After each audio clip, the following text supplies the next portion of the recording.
السلام علیکم. جی وعلیکم السلام. کیسے ہیں سر آپ؟ بالکل ٹھیک، آپ سنائیں. میں بھی ٹھیک الحمدللہ.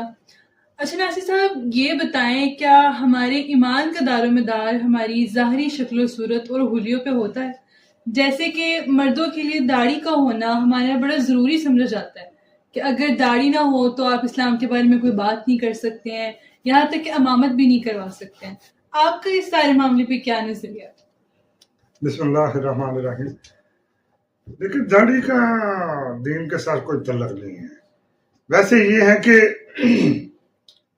پہلے جو نبی آتے تھے یا جتنے بھی انسان کچھ ادوار سے پہلے، یہ کوئی 100 سال لگا لیں یا 200 سال پہلے، ایسے ہی تھے کہ داڑھی کو پریفر کرتے تھے لوگ.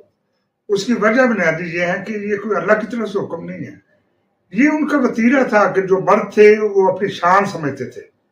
داڑھی مونچھ مرد اپنی شان سمجھ کے رکھتے تھے. ان کا دکھاوا ہوتا تھا، ایک قبیلہ دوسرے پر روب ڈالتا تھا کہ وہ بڑے بڑے وہ جوان ہیں، وہ بڑے قدور ہیں، بڑے بڑے ہیں. حالانکہ وہ اگر پتلے بھی ہوتے تھے، داڑھی رکھے ایسا لگتا ہے جیسے وہ بہت بڑا کوئی پہلوان ٹائپ بندہ ہے. اس طرح سے جب نبی اکرم صلی اللہ علیہ وسلم کا دور آیا یا دوسرے انبیاء کے ادوار میں بھی ایسا تھا، جب نبی پاک کا دور آیا تو اس وقت عرب کا یہ رواج تھا. آپ اگر دیکھ لیں کہ نبی اکرم صلی اللہ علیہ وسلم کی داڑھی تھی، اسلام لانے سے پہلے ہی داڑھی تھی. جو دوسرے صحابی تھے ان کی بھی پہلے داڑیاں تھیں. یہ نہیں کہ وہ پہلے داڑھی نہیں تھی تو جب وہ اسلام لائے تو پھر انہوں نے داڑھی رکھ لی. داڑھی کا دین اسلام کے ساتھ کوئی تعلق نہیں، کوئی حکم نہیں ہے. قرآن کی تمام آیاتوں میں کوئی حکم نہیں جس پر یہ آیا ہو کہ آپ داڑھی رکھ لو. یہ انسانوں کا، یہ آدم زادوں کا اپنا اپنا طور طریقہ تھا جو انہوں نے اپنائے رکھا اپنے طور پہ.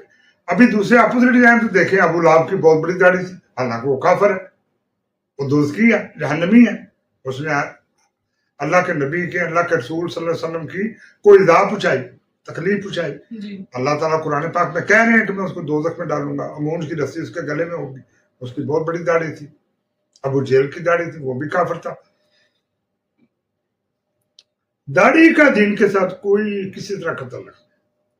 اور آپ نے جو پہلے بات کر رہی تھی کہ وہ دھمکیاں بھی آ رہی ہیں اور اس طرح سے، میں یہ سمجھتا ہوں کہ جس دن میں نے یہ شروعات کی تھی کہ میں اس پر کوئی لیکچرز دینا چاہتا ہوں تو میرے گھر والوں نے منع کیا تھا کہ آپ ایسا نہ کریں.